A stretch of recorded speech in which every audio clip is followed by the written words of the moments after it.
This episode of Gun News Weekly is dedicated to the families and everybody that's dealing with the loss of everybody in our home state of Florida and in the Orlando area this past week.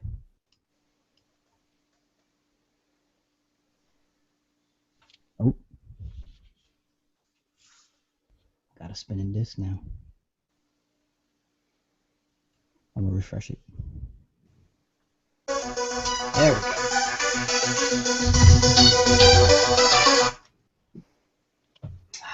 The internet's tough tonight. We got a big storm coming through. I apologize. It rolled through here a little while ago and struck 2,000 bolts of lightning. I mean, it's been pretty bad all day. Yeah, Yep.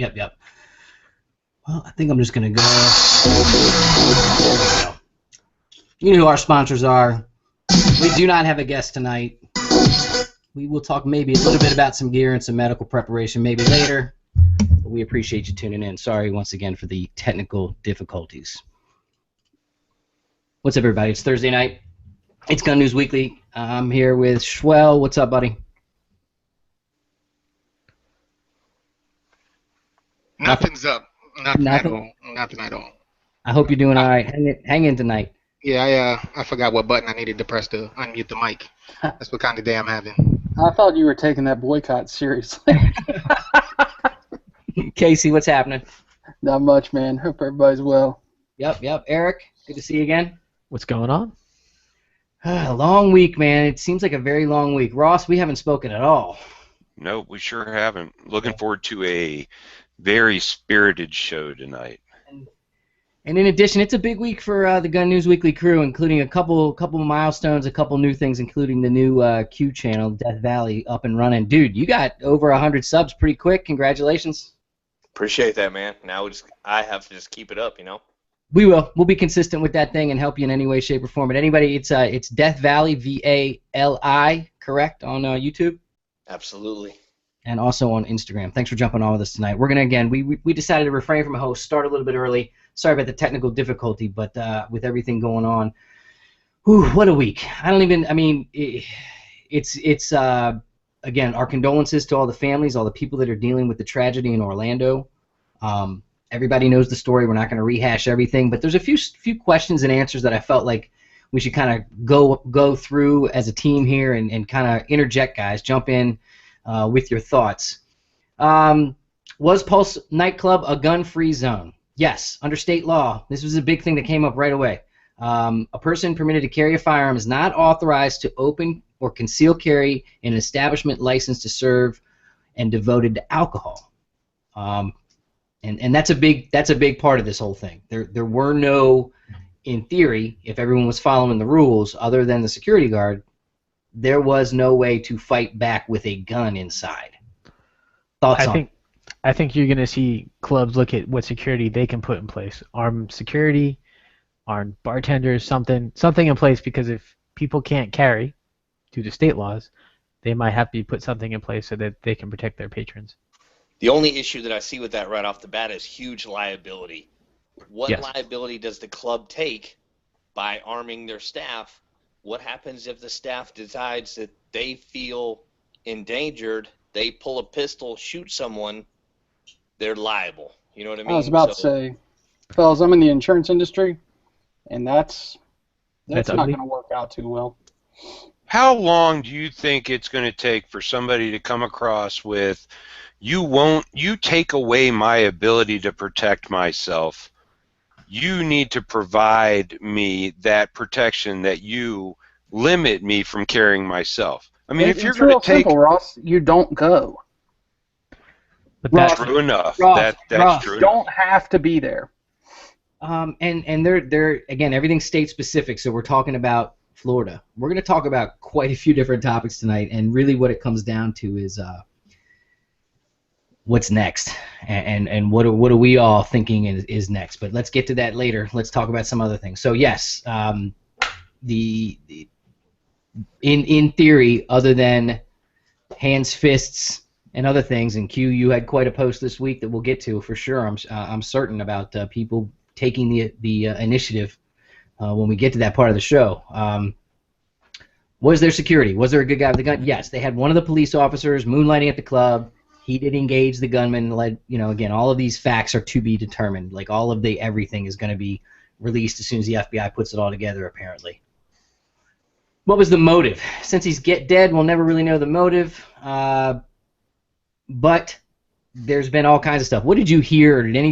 What did you see that was confirmed? Because a lot of the witnesses are now talking about a lot of the things that he was saying, doing. All of that timetable from the initial, what was going on from 2 to 5 o'clock is kind of being filled in with phone calls and testimonials. What do you think the motive was in this one?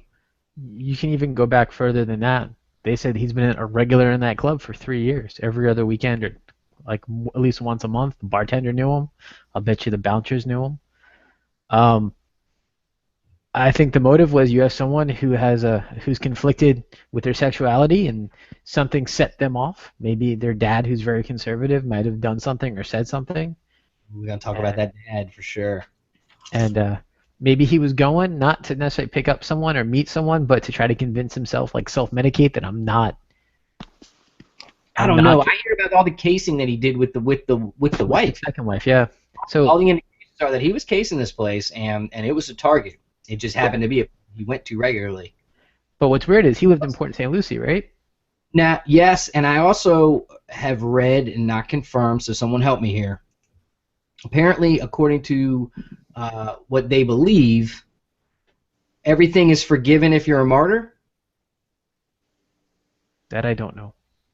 I do not know that either. That was one of the. Yeah, that would be part of standard ISIS propaganda, probably. Yeah, but that could be ISIS propaganda, not necessarily truly what Islam teaches. At some point, because I did find that somewhere, and I don't want to act like I know what I'm talking about with that.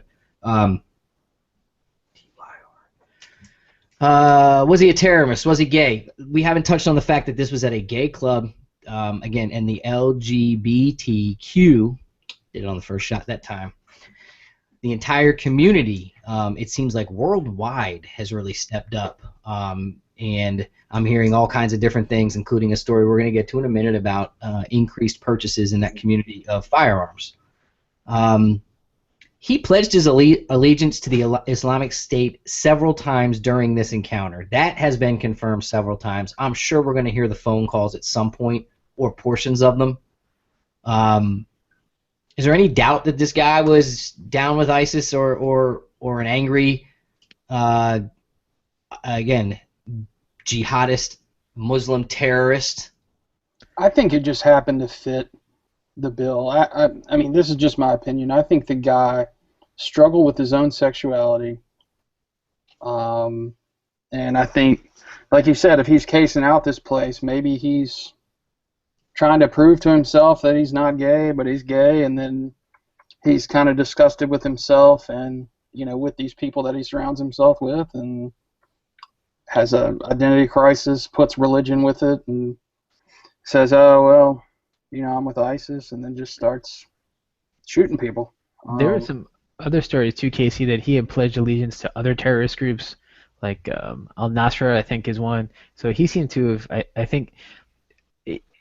think his quote-unquote pledge to ISIS and doing it to the 911 call so that everyone can hear it and it's recorded for life. I think it's a good way to go with his story, right? He went out in his own blaze of glory. Right, because I had also heard an interview the other day where they were talking about where he had mentioned something about Hezbollah, and they're like, that doesn't make any sense. Those are direct factions that don't coincide with each other. They hate each other. Exactly. Well, and that was during the FBI investigation. That was the reason, one of the reasons they were investigating him, and he was on the no-fly list or terrorist watch list or whatever. All right, well, thanks everybody for jumping on. We got quite a few people jumping in early already. We appreciate it. Please push it out on your Facebook and your Instagram and all that stuff. Let people know you're watching. According to so far what we know, 49 people have been killed, 53 injured, and from what I understand, a few really still seriously injured. Did anyone get any updates on any of that? Any medical aspects of this? Lots of bullet holes. Like one person got shot at least 5 or 6 times. Was this the worst mass shooting in U.S. history? A lot of people are saying yes to that question. I've seen quite a few other people post things such as this.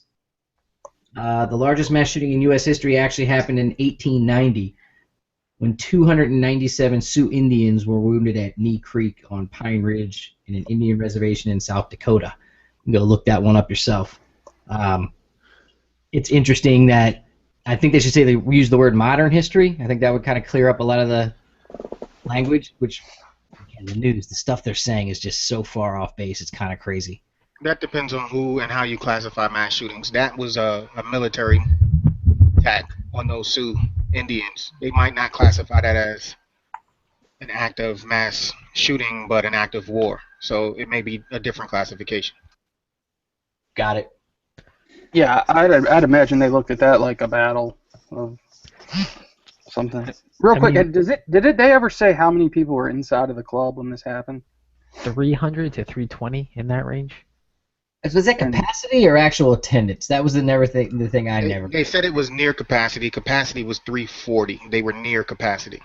Okay. And they said they had a definitive round count of. I don't think they've released that yet. 202 has been reported by all the local news entities as 202 rounds were fired by the shooter himself. That does not count what the cops actually fired. Just what they're saying. His shots fired were estimated at 202 right now, based on shell casings. And most of those rounds were what caliber? We'll never know. That hasn't been specified, and if it doesn't meet the agenda, we'll never know. Yeah, we'll never know.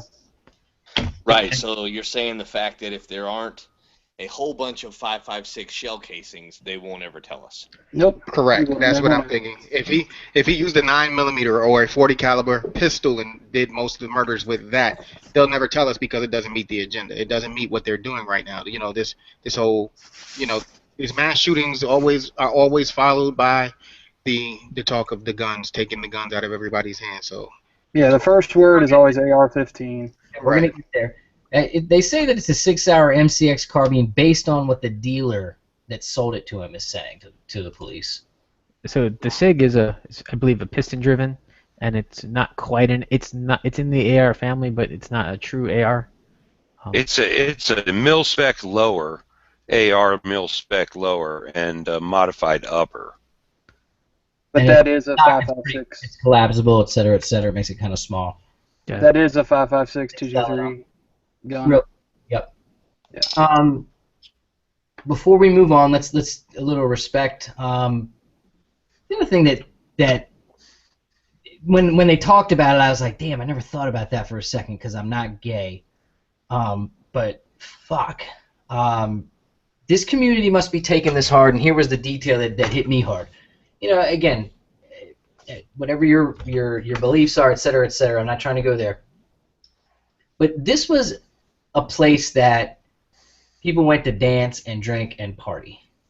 And as a gay person, it was a place that you could walk through the door and know that for the time you were in there, the general bullshit that you deal with in terms of discrimination and those types of things out in the real world from day to day, whatever it may be, work, pumping gas, whatever it may be that you've encountered, bigotry towards gay people. It's all put on hold. I don't want to say the term safe space, but to them it was a place of non-discrimination and acceptance. I guess that's the best way to put it. And to have that shattered, and now to have that cloud over a doubt in the back of any sane person's head anytime they walk into a gay club anywhere in America, wow, this is something like this has been targeted in the past. I think the mindset there is starting to change, and that's going to lead us into another story in a minute. But go ahead, share your thoughts, anybody, please. Go ahead. No, sorry, go ahead, Q. I think that's exactly the whole idea behind it is, if as a terrorist, if this is a terrorist act, it's not about the body count. It's about the psychological effect that it has on the people that are still around. So to be able to instill that fear in people across the country, that's what the whole plan is. To kill 100 people is a lot, but it's not the overwhelming fear that is spread by this type of terrorist attack.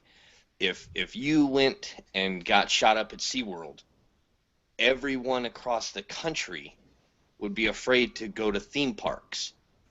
See what I'm saying? Yes, sir.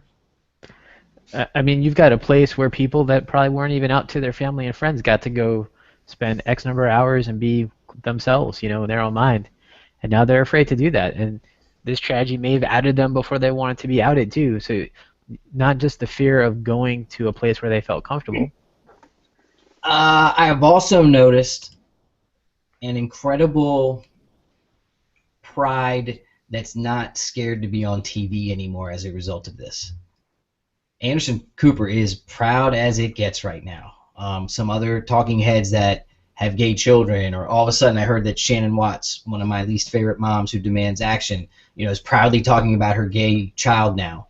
All of a sudden, there's a lot of support for that community. It's something that's I mean, it's also Gay Pride Month too. So I mean, he struck at a month where people they're celebrating their uniqueness, I guess you want to say, within their community. So I mean, whatever he did it to cause fear at the most maximum point. Well, I think that I know for a fact that we have some gay, lesbian, bi, trans that watch the show, and again, please give us some comments. Let us know on Gun Channels or on the YouTube channel what you think, or on GunNewsWeekly.com. Check it out and post a comment there, because we don't have the perspective that you do, and adding that would be helpful. Anybody else? Okay, I guess now we can go.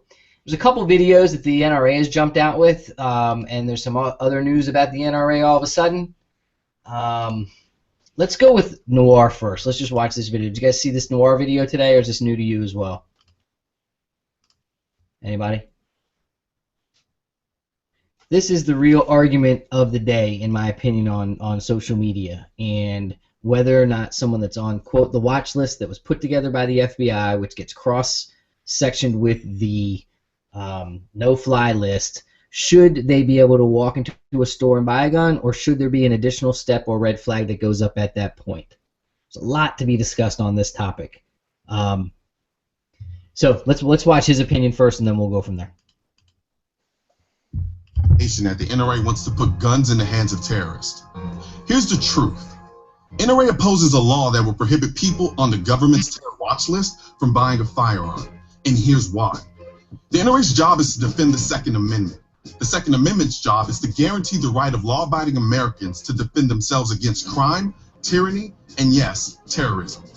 I know it sounds counterintuitive, but everyone on a terror watch list isn't a terrorist. As a matter of fact, some of these people aren't even potential terrorists. There's a 166-page list just to cover the guidelines for putting somebody on that list. A 2009 Justice Department audit found that 35% of the names on that list never should have been there in the first place. For goodness sakes, they put former U.S. Senator Ted Kennedy on this list. This isn't Minority Report. We don't arbitrarily strip American citizens of their rights based on crimes they haven't committed and a list they're not aware of. If someone is seriously that much of a threat, arrest them and charge them with some shit. When a person they're monitoring shows up to buy a gun and the gun store runs a background check, the authorities know about it immediately. At that point, they block it. This is how it's supposed to work. To demonize the NRA isn't coming from the CIA, the FBI, the NSA, or any other intelligence or law enforcement group. It's coming from the most powerful anti-gun organization on the planet, the mainstream media. Let's pause it there and talk. What do you think? I was lambasted in some other social media, I guess you could call it, about saying that it might make sense to take a look at this. Now, my point was, you don't just start with the FBI list. If they're being investigated by the FBI for being a terrorist, and they're recently posting things on social media about their allegiance, whether it be anti-American or pro-ISIS, if they've recently traveled to and from places that we know train these types of people that are now attacking in America, yeah, I think there should be another level somewhere. I'll stand by that. Absolutely. Oh, this is such a muddy subject. It is, and again, I'm saying there's way more, because I'm not talking about taking away your civil liberties and your due process. At some point, when you go into the gun store and the NICS checks goes through, there needs to be some due process there. If Someone you're needs to on come that talk fucking- to hold your on. ass. You're on that fucking list of someone who said I'm an ISIS sympathizer. I think ISIS is the awesomest thing in the world. You know, down with the U.S. Blah blah blah. Unquote. Yeah, I think that there absolutely should be something somewhere, Ross. Casey, I know you said something earlier today.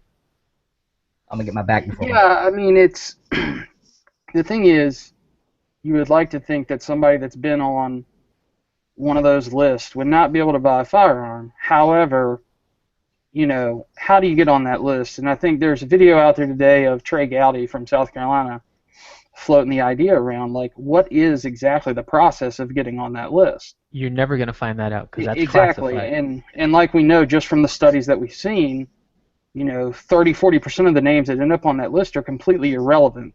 You know, Well, they I got don't there in think error. that list is the place to start. And now, it was brought up as the FBI list tied to the no-fly list again and again, and that's where the topic came up, and that's what I was talking about at first. Right. I don't think that's the way to go. I think there has to be some other. Yeah.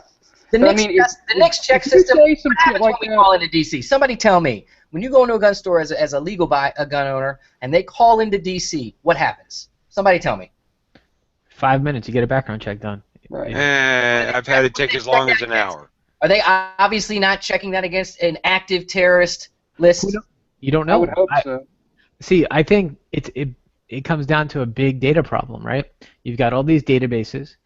You've got NICS, you've got FBI, NSA, all these guys with their own databases. And I bet you those databases have security clearances associated with them. So now, and they're all built at different times. So now you got to find a way to aggregate all of that data in the back end. And I can tell you from experience in the job I do from a day-to-day basis, that's no easy task. So unless that was thought about when they designed it, that can be a monumental problem.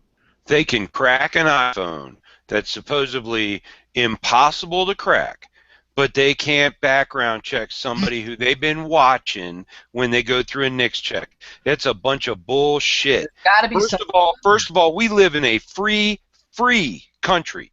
Mhm. Second of all, if you're an American citizen, you have a right to due process. You have a guarantee to due process, and if you're on that list, you go buy a gun, somebody needs to come visit you. One of our finest needs to stop by your door and talk to you about your recent purchase and let you know that you're on a terror watch list. But here's the thing. If you get on that list and you're not supposed to be on that list, that's the thing, right? It's the false positives on the fly list, and since you don't know how to get on that list, what do? So when you go into that, and this guy in particular was on and off the list, so how do you handle it in that respect? When he went to purchase firearms, he was no longer on the watch list. This guy is an anomaly in a lot of ways, because if he really is an ISIS plant, he got deep. He became a security guard that was able to buy a gun and have I don't know, man. I think Oh, you've been awfully quiet. I know you got to say something. if you're in the U.S. and you pledge support to any sort of terrorism group and make those kind of anti-American statements, I don't give a shit who you are. You're either A, one of them, or B, mentally ill, and in either case, you don't deserve to be buying firearms. All right, so where is the stopgap that doesn't cross over to your rights by Constitution?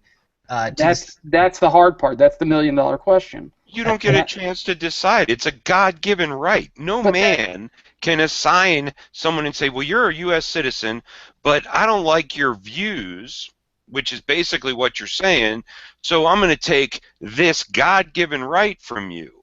Now, I'll be honest, man, when I got on tonight, I thought the same thing. How in the hell could anybody who's on a terror watch list get a gun? But holy crap, if you're a citizen, it's a guarantee.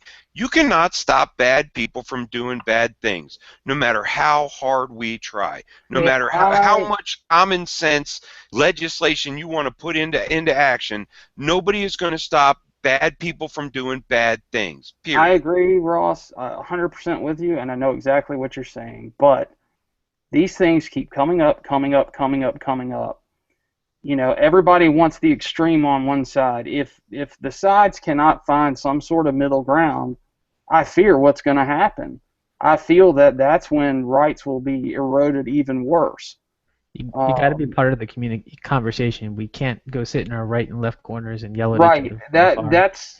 That's the problem. I don't think any citizen should be denied their God-given, Second Amendment right. I feel the same way. Right, but is there a problem Yeah. saying that when you walk up to the tape, when you walk up to the gun counter and say, "I'd like to buy that weapon, please," and you hand them your information, it goes there, and you're on a database somewhere that says you're someone who has filled X, Y, and Z criteria, again, by whoever's standards are that are talking about bad guys. Two people that haven't said anything. Schwell, go ahead.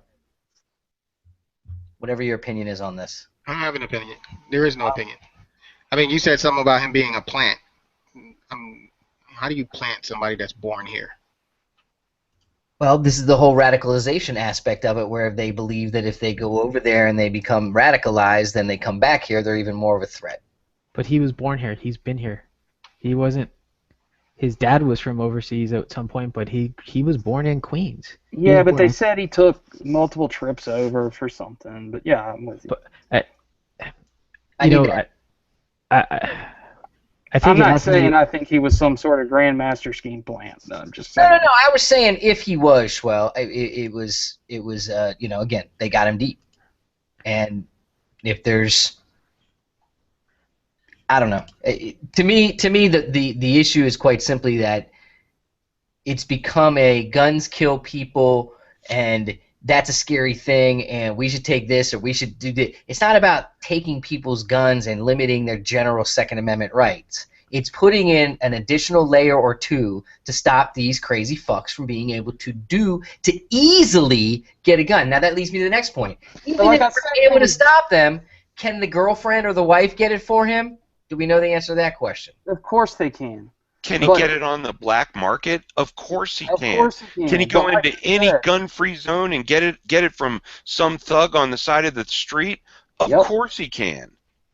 Yep. But again, that's not what the other side talks about. Yeah, let me jump in real quick. I know a lot of guys like to say like, oh, you can just run into town and buy a gun from somebody. If you've never been into that side of town, there is no fucking way that you are taking your ass to that side of town and buying a gun. That's not an easy thing to do, but in that there's a lot of well, let's talk about the gun store owners for a second, Q, before I ask you a different question.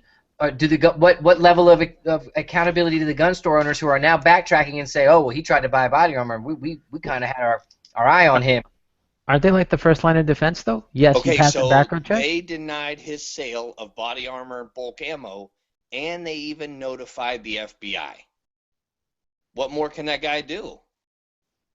So don't you think that there is a large amount of responsibility on the government to A, have seen the NICS come through, B, been able to tie the two together, and to at least have gone and talked to him after he purchased the weapons? I have a question.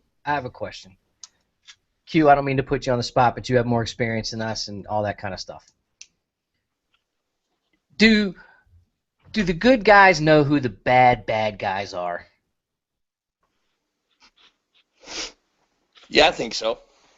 So, the bad guys list, would people be in favor of that versus an FBI list? Some sort of list that was compiled by people who could agree that these were the bad guys of the world, and if they stepped into America, they posed a pretty serious threat against our people here? I'm sure that list is already there. I'm absolutely sure that list is built and distributed. Can we convince our government to cross-reference the bad guys list with the NICS check at gun stores in America, and does that fix things? No, and the reason that I say that is, like here in the state of Florida, our concealed carry permits are issued by the state Department of Agriculture. Right. Right? So. Yep. Oh, he jumped off, and I have no idea what his point was, but Schwell, you were shaking your head again. Your list. What we're not discussing is how they put the list together, Kevin. Where does that list come from? When you say the good guys, that same list that you're talking about being this is the problem. You know, I posted a link in the chat, posted a link on the Gun News Weekly page as well as the Schwell page, where they talk about these lists being created and citizens being added to this list that did not get any due process. They were not notified that they were on the list. That is a violation of what, the Fifth Amendment, or is it the Eighth? So we Amen, brother. Yeah, so we need to fix that piece too. Then that's where it kind of starts. Is that there needs to be due process up front. Hey, we know who you are. You're on our list of bad. But on the flip side of that, that's what the FBI, the guy that runs the FBI, that's what he said last year when he testified in front of Congress. We don't want to notify them. We don't want to let them know because then it may mess up our investigations. Now they know that we're on to them, and it messes up our 5-year investigation into what they were trying to plan and what they're doing. We notified this guy, number one, and we tell him, oh, we're watching you. We know. Guy number one notifies the other 30 or 40 guys in his cell. Now guy number one is no longer useful. So then today, President Obama and his administration said, you know what? The hell with what the FBI guy said. We're saying that we can do that. We are going to start notifying them. We're going to take those steps. We'll see. When they started the NICS checks, they said that was the be-all, end-all and would cover this sort of thing. It was going to weed out these people that were on lists and that had issues. And what's it done? It's done nothing. It allows criminals to buy guns. But states also have the ability to provide data to NICS and not provide data. There's no mandate there. And what they provide, I guarantee you, is different state by state. So there isn't going to be an end-all, be-all perfect solution. All right. There's not. You know, I think Q, before you dropped, you had something you were talking about with you guys do what? The agriculture department issues your permits? Yeah, what I was saying is the Department of Agriculture is who issues our permits. And if you get pulled over by an LEO, they don't have the ability to cross-reference your driver's license to your CCW.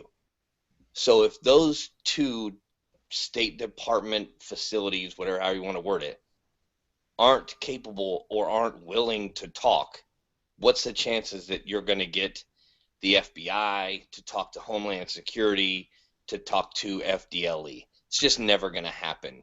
Basically, it's a dick-pulling contest over who is authority and who is this and that, and they're just never going to talk. They don't care what about us. I mean, that's what came out of 9/11. It's not about what they can and can't do. It's what they promised us and what they delivered us. They said that the NICS would cover this shit. It doesn't. What makes you believe that any other regulation that our government puts out there is going to do anything better than what they've already put out there? Because when that came out, how old is the NICS background check system? Yeah, dude, it should be able to upgrade just like all of our software programs do throughout the year. They have the best of the best. Just like I said before, they just cracked an iPhone. Dude, that was the nuclear our nuclear codes are on 8-inch floppy disks. You know what? That's neglect. That's government neglect. You'll find in the government, if shit works, they don't change it. And we're going to excuse that as being okay. No, didn't say that. But government doesn't work. They have billions of dollars. They take 50% of our income. They've got a ton of money, but the government doesn't work at the same speed as private industry does. And like Q was saying, though, when it comes to law enforcement and different agencies, it's all a giant pissing match. They don't want to work with each other. So why would we give the government any more power over our rights? It's a pissing match. I'm going to use your argument. It's a pissing match. They can't get shit right. Well, I'm gonna go. I'm gonna change gears, guys. Let's talk about what's going on out there a little bit politically. But before we do that, I did mention this story, so I want to talk on it. According to the Tribunist, gun sales surge in LGBT community following the Orlando attack. A surge in gun sales following a national tragedy is common, and it looks like Denver's oldest firearm dealer told reporters that business is booming at his store 3 to 4 times what it normally has. I don't think people are coming in and claiming that they're gay, but the Pink Pistols is a national gun club for gays and lesbians. It saw its membership soar from 1,500 members Saturday to 3,500 members on Monday. So there's lots of evidence that this is what's going on out there. Just something to notice, and I think, again, everybody should be able to arm themselves, other than the people that were trying to figure out the system on how to really stop them. Put that net out there and figure it out. Okay, so here was back to the topic. NRA and Trump. No guns for terrorists, but due process first. Trump tweeted, "I'll be meeting with the NRA, who has endorsed me, about not allowing people on the terrorist watch list or the no-fly list to buy guns." There's been a huge backlash. He was endorsed by them at the NRA annual meeting this year, and he's been talking about how great it is to have their back, et cetera, and all of a sudden he goes and does this. Anybody have any opinion on this aspect of it? I think that the NRA is there to protect your Second Amendment rights, and I think they're in a very tough position with public opinion. I think it's going to be very tough for the NRA to hold to their core beliefs in this particular situation, but I think in the end they're going to. I think the NRA is a business, and they're trying to make money, and I think that they're the largest conglomeration of fear mongers in the country. Ooh, so maybe they start stuff to solve stuff, those types of things? Q, are you reading my mind? Because unfortunately, I think the NRA's political action committee, their PACs, outweigh all the good they do on the education side. They do. Absolutely. All right. It is 9:08. Thanks, everybody, for tuning in. I'm sure a lot of people are jumping in on the regular time right now. We appreciate it. Thanks to our sponsors. Quick shout out to them, Green Force Tactical Key Bar, appreciate it. Hilux, Century Arms. Please support those companies. All right, guys, let's switch gears to the next aspect of this, which is the backlash from the media and again, I think too quick. This type of a massacre, that many people, that many stories, that many families affected, and already you can see how many people have jumped on it. And as a team, we decided that we could have been on the spot, Johnny, literally the day after this happened. You know, live on the scene, talking to you about it, trying to find people to talk to, getting opinions on guns, being that type of thing. We decided to hold off and respect the families for a little bit. And it looks like probably next week is when we're going to start touching base up there in the Orlando area and start talking to our friends, our contacts, and some other people that have been affected by this whole thing, and kind of bring some news to you that way. But quite honestly, the backlash in the news and with the, you want to talk about, let's talk about two things. One, the absolute inability for the media to be held accountable for the bullshit that they talk about. For you non-gun people out there, they talked about things, for the gun people on the panel, they talked about the AR-47, and I've seen the AK-15. I've seen 700 rounds a minute. I've seen round counts per minute that I've never seen before in my life. Everything. How about exploding bullets? Exploding bullets, fully automatic weapons, left and right. I mean, they're everywhere. Anyone can get one too, apparently. If you just want one that's fully auto, that's a cinch. We'll get into the AR-15 in detail in a minute here, but this is just unbelievable. That they put it out there and that they're not accountable. They never fix it. They never come back and say, we misspoke and said that it was a fully automatic weapon. It's not. He had to pull the trigger one at a time, one bullet per time, and that's how that gun works. For the millions of people who own those, they already know this concept, but for everybody that doesn't, the other millions and millions, I think it's very easy to be swept up into.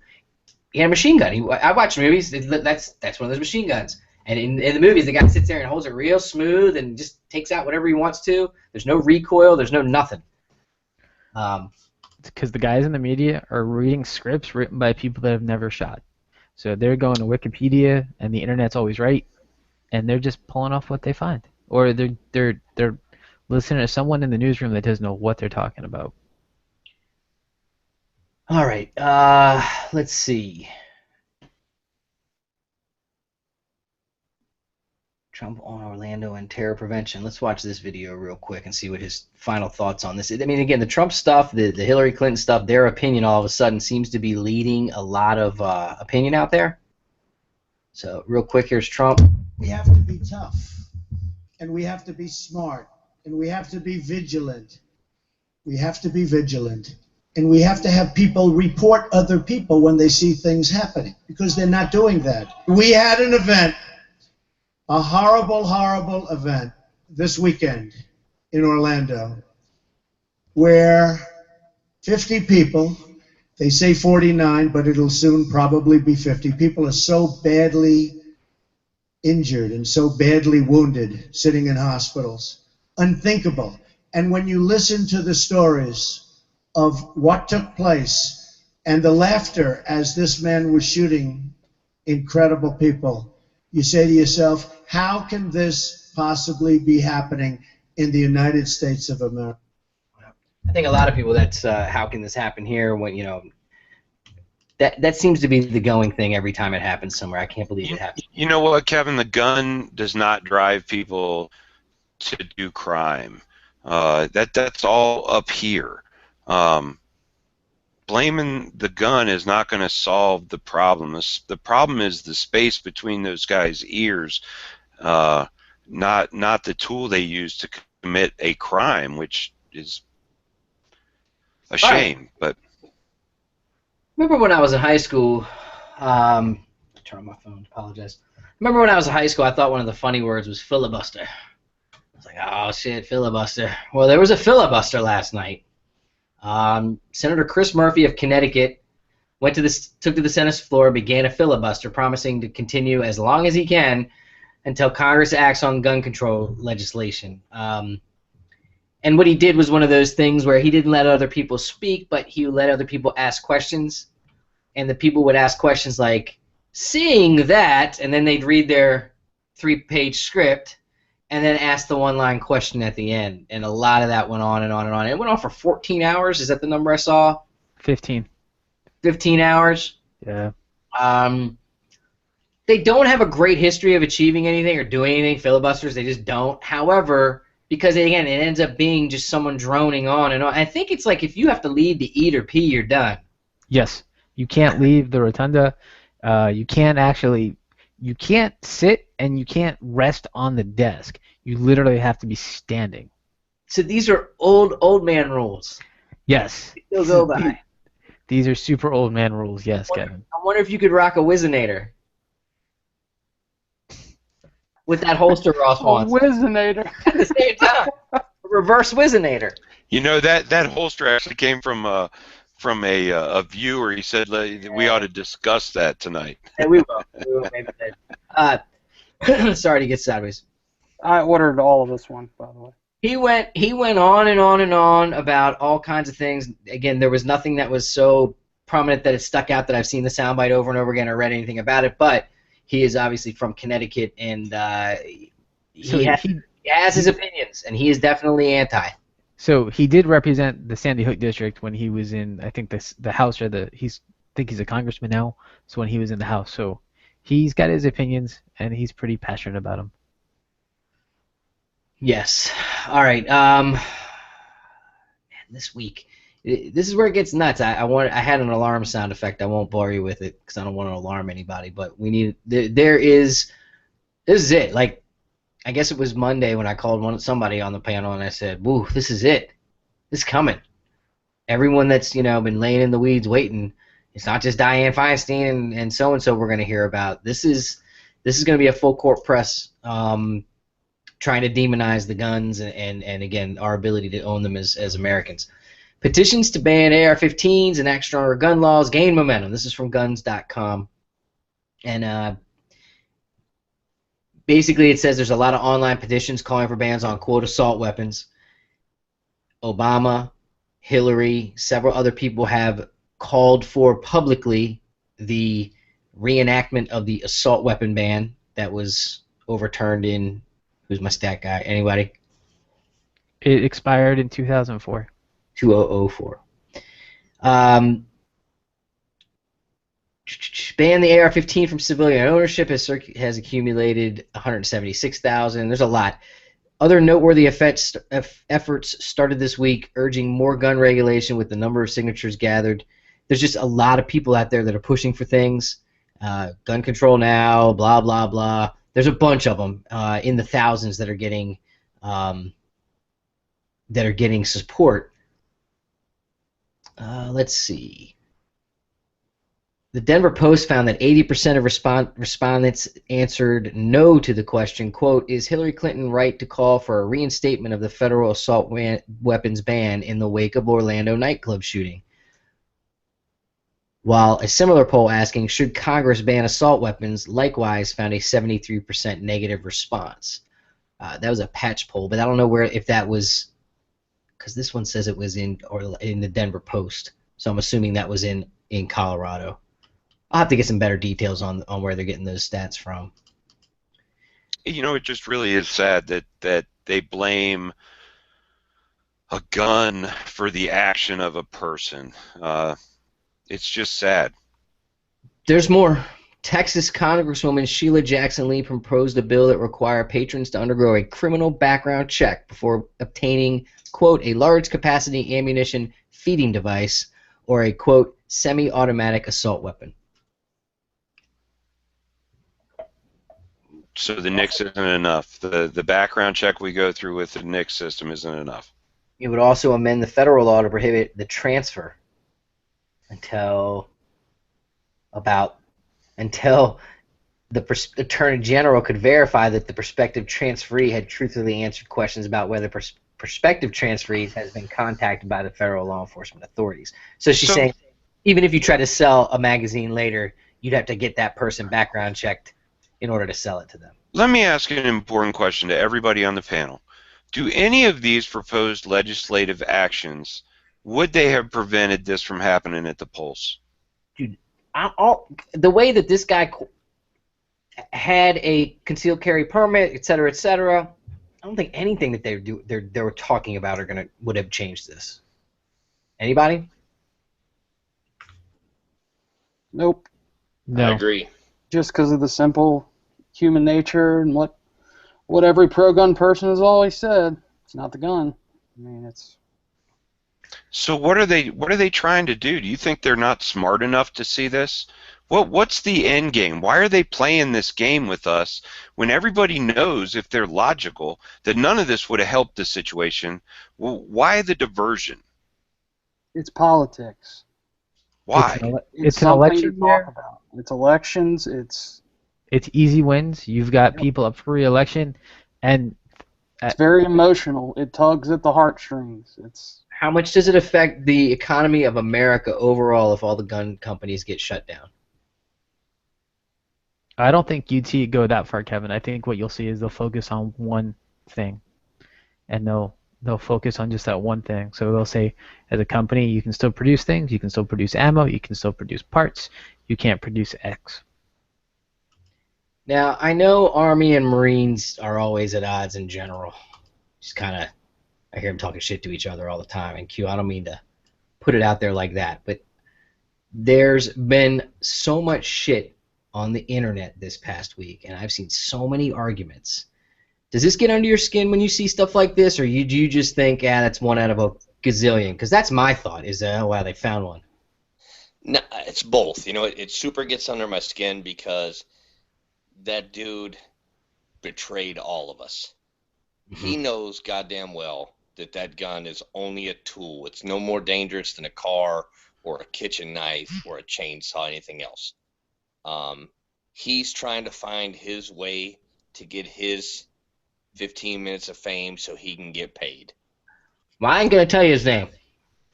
Some punk with a Boston hat, and anyone from Boston is. Never mind. I'm sorry.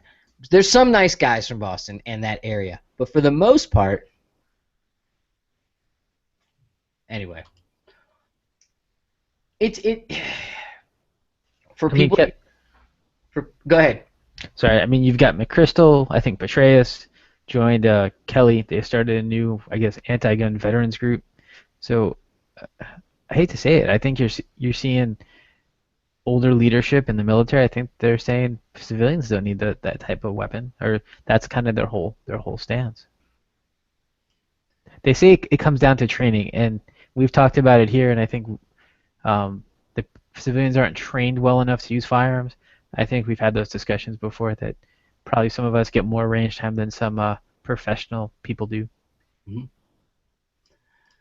All right. Mags and assault weapons. So we talked last week or the week before about this crazy. The stuff going on in California that made us basically all agree, wow, you should just move out. Well, what do you think they're doing in the wake of what happened in Orlando? Full speed ahead on 11 gun control bills. Of course.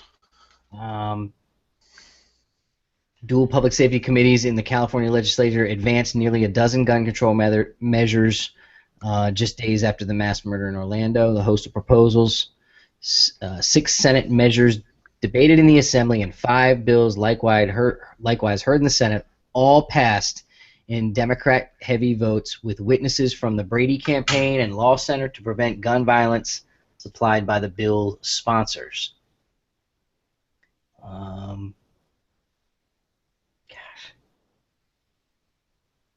The measures heard in the Senate include, and again, all of these still have a couple steps to go, but they're pushing them.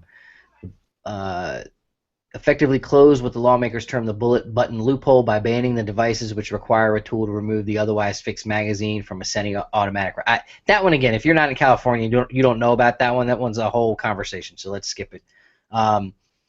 Another one would change the definition of a firearm under California law to include, quote, an unfinished frame or receiver that can be readily converted to the functional condition of a finished frame or receiver. Such raw components would have to be regulated in the state just like other guns, including having serial number registered with the Department of Justice, transferred through a licensed dealer, and fall under the DROS. What's that? Department of something. Fee schedule, waiting period for first-time buyers. 1 gun per 30 days. That's the big one. That's AB 1674. Anyone that wants to check them out.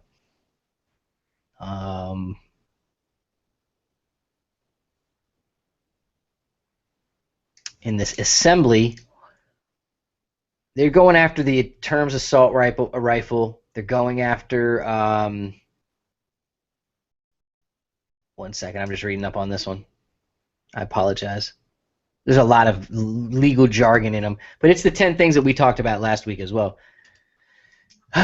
So they're pushing it forward hard. Do you think that my question regarding all of these, and especially in California, does this mass shooting do more than the last several that have had all the heartstrings and all the issues that we've had and seen in the past?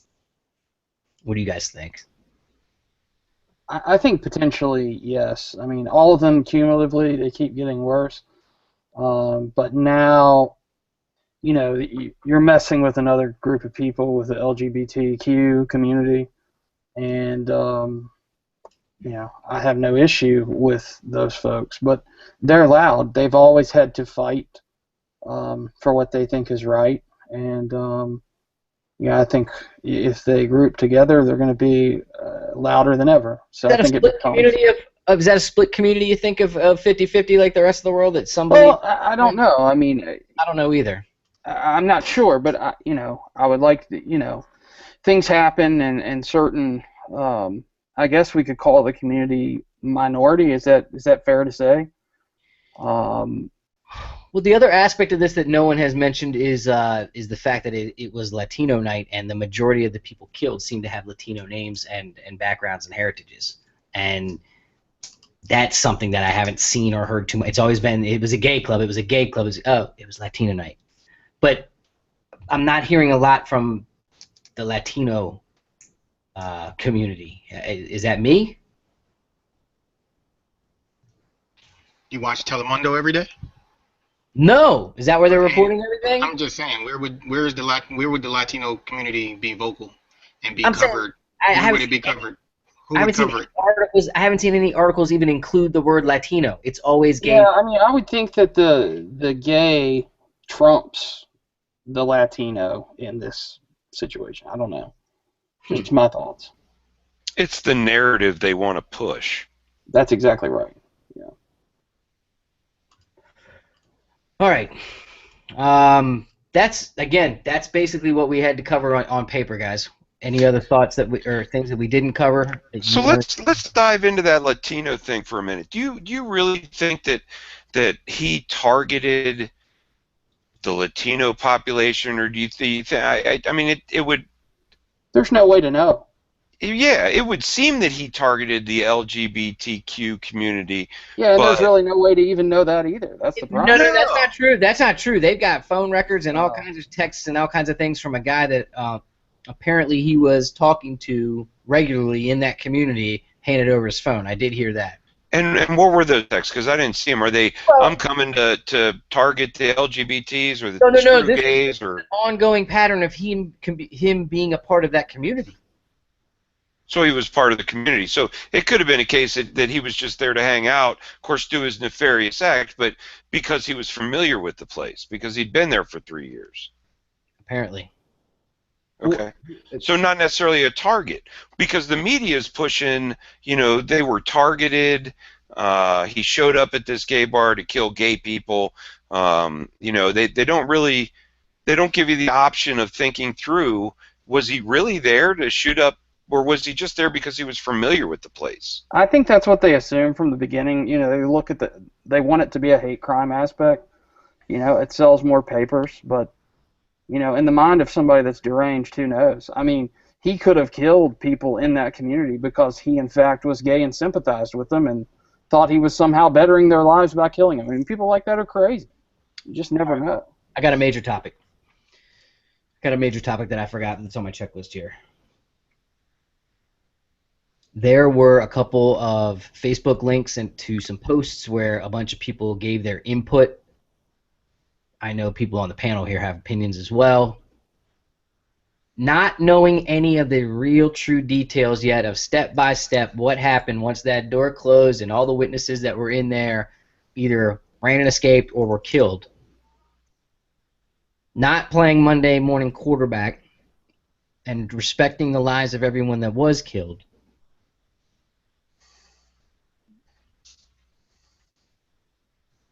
The question of could a group of people, should there have been tactics, why wasn't something done, was it just a bunch of sheep that laid down, why were there no sheepdogs, etc., etc., etc., that whole concept. I got a bunch of requests. Shout out to Conceal Pro and some of the other regular watchers out there that sent me messages personally. I appreciate it.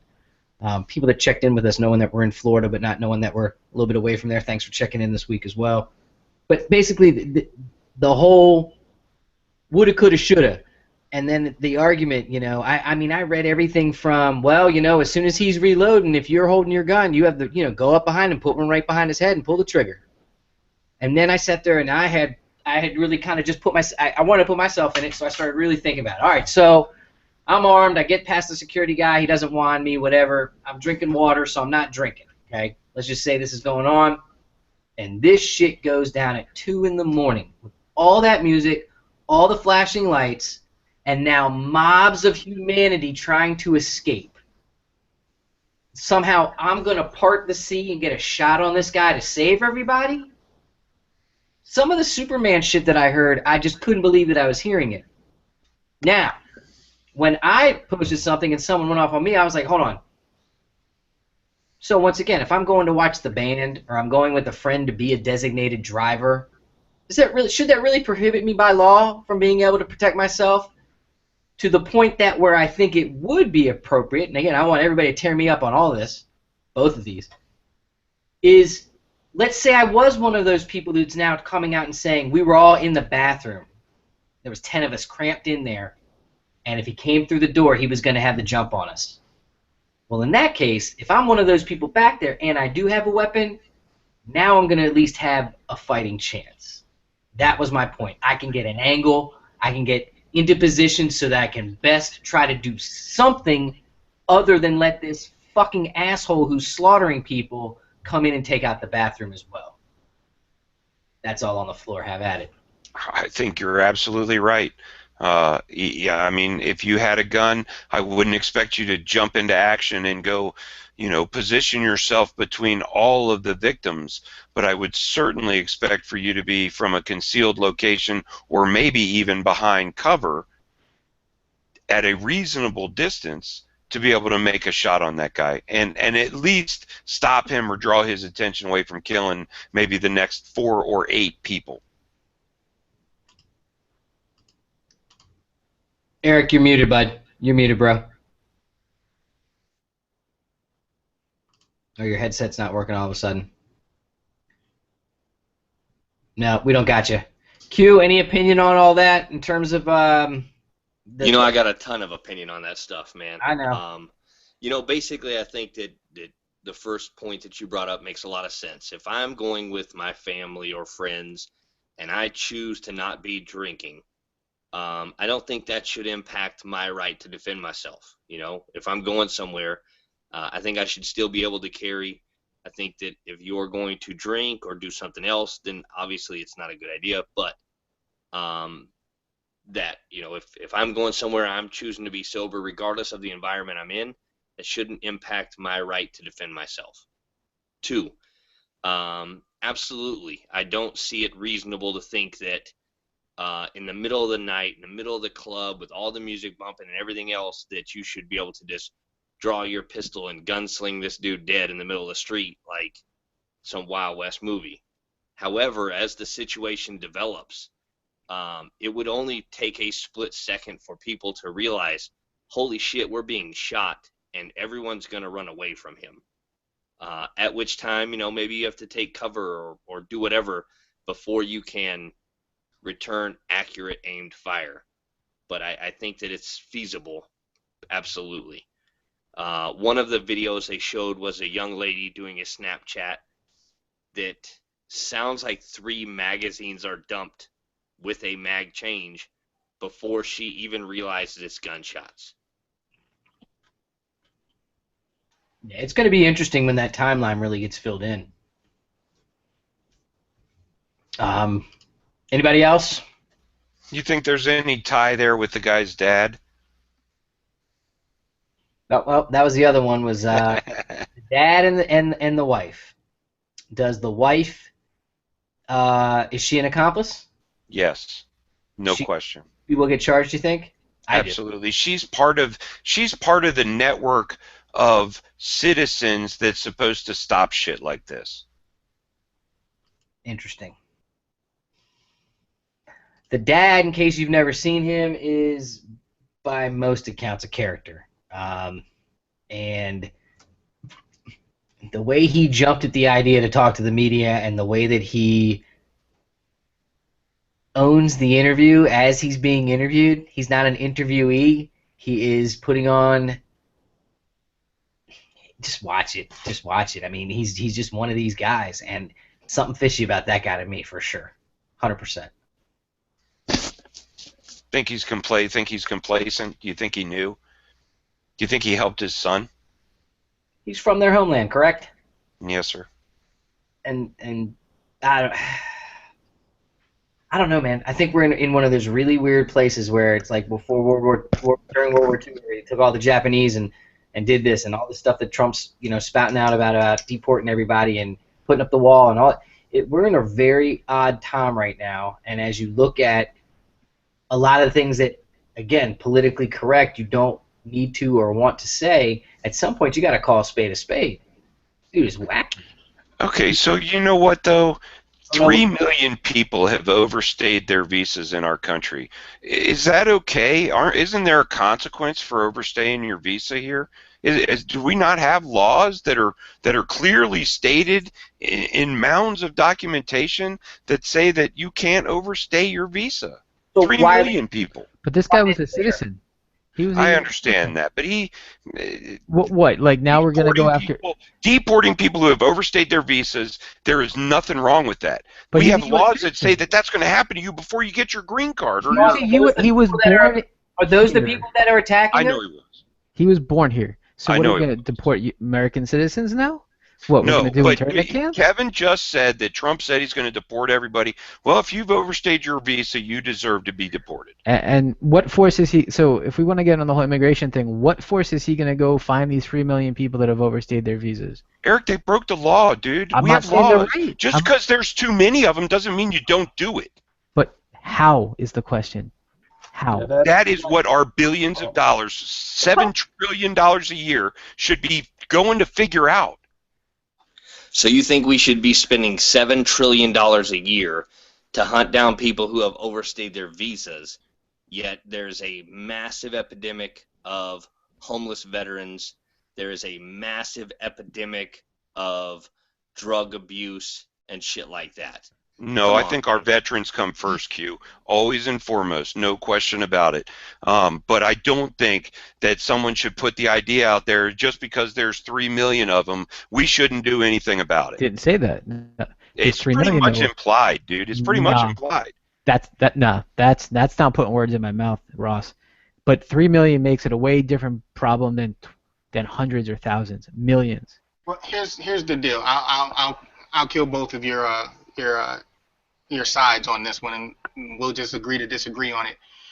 The problem is we do not have the manpower, we do not have the time, we do not have the money to keep track of all of them that they're letting in. So the compromise would be, from this point on, to limit the amount of visas that are being awarded. Part of the problem is some of those visas are being issued to students who are coming to go to school here, and then when they graduate school, they disappear or they fall off the radar because they don't find jobs or because of this or because of that. So this is a moot point for all of us to be discussing at this point because it has no real bearing on what's going on and what we're talking about tonight. We're going into politics, and that's not what this show is about.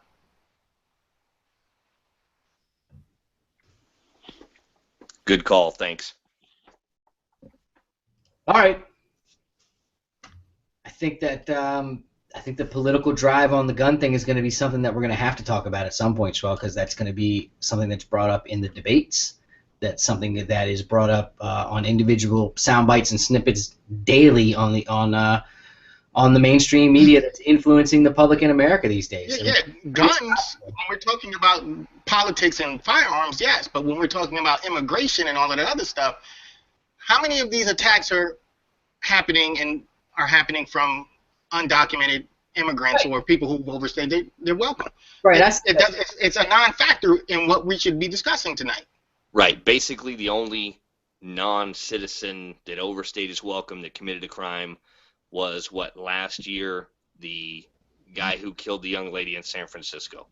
And wasn't the gal in San Francisco, she had overstayed her visa? San Bernardino. Yes, I think you're right, Ross. I can't remember. All right, so from here, the other piece that I wanted to talk about was the medical piece.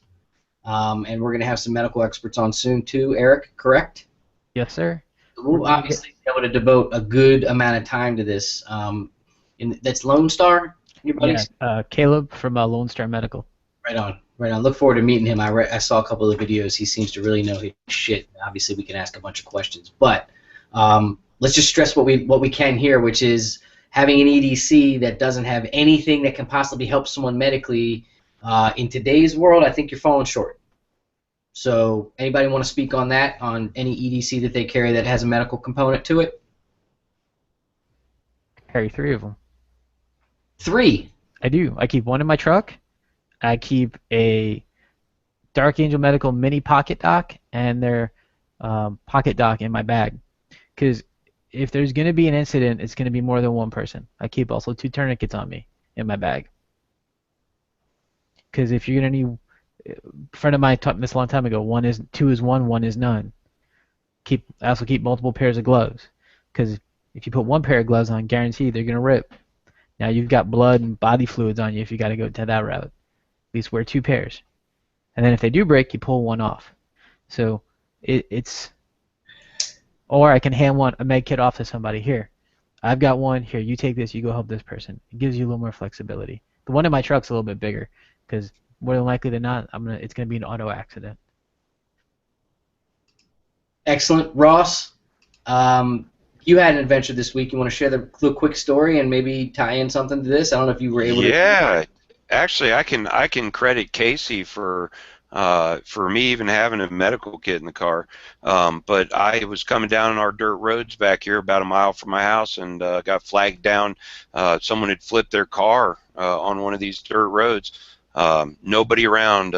guy, his wife, and 2 small kids. Had the opportunity to help them, and no medical care necessary, thank God, because I wouldn't have really known how to use it again.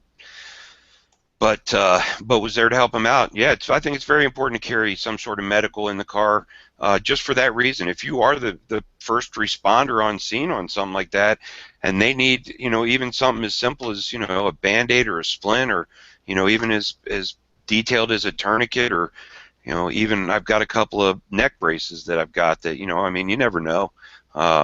Better safe than sorry, and always better to be prepared than not be. Can we push for, not every time we talk about the right to protect yourself, but also the right to help people in a shitty case? Can we start adding that to when we say that? Because I think the right to push everybody towards getting medical training and having that equipment has to happen somehow, and I don't know how else to push it other than to say that, if you're going to get your carry weapon and you're going to be a responsible carry, a citizen of America that's carrying a gun every day, you should also have a couple other pieces in place. It's not sexy. It's always cool to get the Wonder Blaster 9000, right? Get the new sights, get your RMR and your Glock, and get your extent. I'm not talking. I'm just in general, right? All the cool toys. We all like toys. We like gadgets. We like gear, but the med stuff isn't sexy. Got it. Anybody else have an opinion on medical? I get a lot of resistance from concealed carry permit holders around the medical side. Even some law enforcement. I just started on a team of individuals who are going to provide, quote, medical and security for a facility, and the law enforcement is very anti-medical unless, you're helping out a guy who's had a heart attack or whatever. But you bring up, like, you had to, somebody came in with bad intentions and you got to shoot him, and he's still alive. You want to attend to him. I got results like, well, you shot him, let him die. You know what I mean? Which kind of surprised me. But then thinking about it, I guess I can't argue with it. What are your thoughts? If I was I don't know. The whole cop thing, I don't know. I really don't know. I haven't thought about it. It surprised me, honestly. But, I mean, how do you fight with that when he's law enforcement? You think, well, all right. That could be situation specific, Ross. You know what I mean? Like, the guy was trying to kill you and you got him off and you put one in him. And then say, I think about a situation where somebody comes in with a full head of steam, with a gun drawn. You put, you happen to hit him in the leg, or you hit him in a non-lethal spot. He's like, oh shit, I made a bad decision. You gotta tend to that guy. In my opinion, that's just ethical, I would say. Fair enough. All right. Any other opinions or things that need to be shared about Orlando before we move on from that in full? It was an absolute tragedy, and my prayers go out to all of the families that were involved, that are still fighting this, the victims that are still in the hospital, still having surgery. All those folks, you're in my prayers. Thanks, Ross. Well said. I think it's got to be a shitty thing to go through in life to have someone go out one night and then not come home, no matter how that happens. And to think that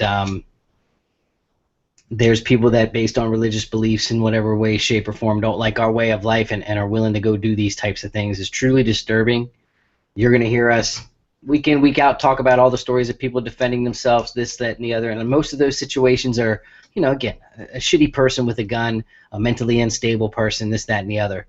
To think that this war is here and that it's going to continue and probably get worse is something I don't like to think about, but it just makes me more vigilant and stronger to say, you know what, be prepared. And not scared, just be prepared. Be aware of what your surroundings are, and I think that that's probably more than half the battle. And that's, Kevin, that's why I challenge you every time we talk about stuff like this to not only become more situationally aware what you do, but to talk with the family about it, talk to the girls about it. If they notice a car that drives by the house multiple times, or someone that's parked near the school bus stop, something like that, remind them that it's good to tell people. Situational awareness. That's the first step to all of this. Being aware of what's going on around us is the first step in fixing it. Yeah, if I have bad intentions, there is nobody that'll ever be able to stop me from doing it, but they can limit what I do by paying attention and being ready to react to what it is. And Q, it's amazing when you start looking around and you can start, especially if you go to like work or the way you go to work and your employment and stuff that all of a sudden starts to stick out. It's amazing how quickly you start to figure it out, what sticks out and stuff. If you just Absolutely. The other thing I didn't mention that I had a little tab here before that we won't listen to is you can go look it up. It's pretty amazing what Howard Stern had to say about this whole thing. He seems to have come around from a very liberal point of view to a very pro-gun point of view, that people should be able to protect themselves at this point. I didn't. It's an interesting one where he goes back and forth with his crew. All right.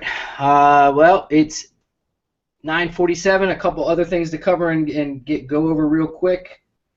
Q, you want to tell everybody about your new channel real quick? We got some viewers watching right now, and we'll be reposting this episode, so we definitely want to let people know about what you got going on. Yeah, absolutely. Basically, new channel starting up. Death Valley, VALI. Comes from a call sign, some Norse stuff. Basically, I want to use my channel to promote veteran awareness above everything else. These guys are being left behind. These guys are being left alone to do and deal with things that they shouldn't have to. I'm a veteran. I understand. I've been there. I've probably been in every single position they have. And I want to use my channel and this Gun News Weekly to promote that stuff. We'll be doing some interviews, kind of basically an offshoot of generic version of Inspire, basically only of veterans. What are veterans doing to better themselves? How do they fight their demons? Things like that. Also promoting a lot of the veteran groups that are out there doing great things right now. A lot of those guys don't get the publicity that they need. So that's a big thing for me, Awesome, man. We're looking forward to it. There is a couple videos up there. There's some other stuff that should be getting posted on a regular basis from what I hear. And again, it's great to have you on board the team here too. So, and to have your perspective is incredibly valuable as well. So thanks, man. Well, I appreciate that. Cool. What else is on the thing? You mentioned Inspire. Well, you've been patient. I've been patient. I think our patience is going to pay off. Word is it's very soon. We've been saying that for a while, but it's very soon. Are you still excited? Of course. I think the episodes that we've already recorded are fantastic, so I'm looking forward to sharing it with everyone so that they can see exactly what it is that we're doing with the Inspire series. Yep, coming soon. We'll be posting on all of our channels, but also obviously on the Funker Tactical channel. Shout out to those guys. When I say soon, we're supposed to have a look very soon, so I'm pretty excited about it as well. 2 websites I want to talk about real quick. Go check out TacDaddy.com. We've got some new product there that we're very proud to have some of the people we've been teaming up with on Inspire. The Kenai Pro gear is now available there. You can also get some new product from CAA there. So that's a couple of the new things that are going on there. Make sure you check that out. Obviously, if you need a holster, active shooter response gear, the medical kits, that kind of thing, there's a place. Body armor, we didn't talk about it too much tonight. I think we should talk about that next time. And next time you're over at TacDaddy.com, hit one of these buttons on the side and share it with your friends and let you know that you're over there if you don't mind. Got a coupon code for all the dads out there. Use DAD, D-A-D, now until after the holiday, and you'll get 15% off anything on TacDaddy.com. And also, Q, I decided to give you a tracking code. If you use just Q, you'll get free shipping anytime at everydaycarrylife.com, and Q will have a portion of those sales. Not only would it benefit him, but we'll also have a portion that benefits the stuff that he's working on with the vets, his choice. And then also, if you want to save, we'll have the DAD for 15% as a coupon code there. Again, that's everydaycarrylife.com. The Brody box is real. I'm going to add some stuff to it right now because I found some more swag and some more cool stuff. Once again, anybody who wants to add to the Brody box, let me know. We're going to get this first one out to our super good friend Brody. And then from there, on the regular, we're going to be picking people that we're sending stuff to that shows and features some of the folks that we work with, because we get lots of swag from the companies that we work with, et cetera, et cetera. Guys, you all getting your stuff ready for the Brody box? Because eventually I'm going to need something from you. Before I send it out, I'm going to hit all of you up. What was that? Q's in bed.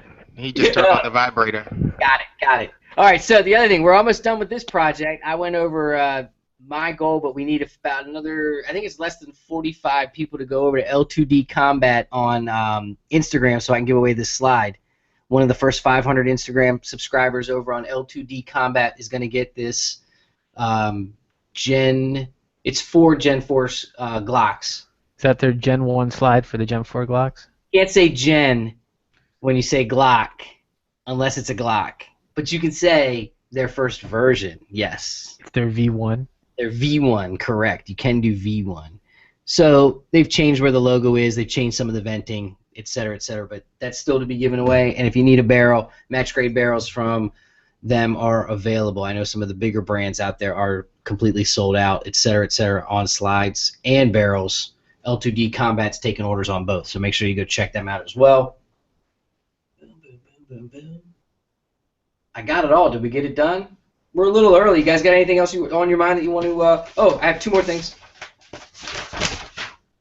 IWI announces its Father's Day sale, 1 day only, for the IWI store. So go to iwi.us/store on Father's Day from midnight to midnight. And you will get 10% off conversion kits, 20% off everything else. Head Down having a Father's Day sale. Go to headdownproducts.com. Check that one out. Now I'm done. Did you guys have anything else on your mind that you wanted to talk about? I'm glad we started early. It's a hell of a show. All right. I think we're all going to sleep really good tonight. Ross, especially, because he spent tons of energy tonight. Your energy is fantastic, Ross, and I think the people are noticing.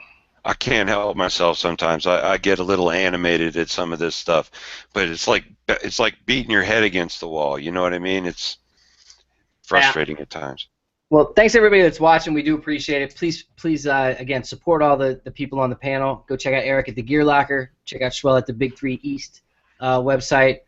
Support Ross on the Gun News Weekly efforts. KC Guns and such. You can look him up on Instagram as well. And again, Q's got the new channel on YouTube, and that's Death Space Valley, VALI. Subscribe to Gun News Weekly. If you're watching this somewhere else, please go over to Gun News Weekly on YouTube. We're trying to get that sub count up too, so that people can get the content that we're going to be providing in terms of gun-focused news on the regular. Appreciate everybody tuning in. Q, you got any final comments? I'm good, man. Appreciate all the support. Check out the channel. Lots of good stuff coming. Support Raven23. Okay, right on. Support Raven23.com. And we're going to have to get you a patch at some point, Q. It's going to have to happen. Yeah, we're working on it. All right. Schwell, appreciate you hanging in, brother. Feel better, and we'll talk soon about next week. Yes, sir. Don't forget, call your reps, write letters, email them, sign those petitions, get out there and do something. Don't just sit on your ass and hope for the best. It's an election year, and they're going to push really fucking hard. So get out there and do what the hell you can. You don't have to do it with a smile on your face, and you don't have to be unprofessional about it. Let them know where you stand. Good deal. Thank you. Eric, we'll see you next week. Sounds good, man.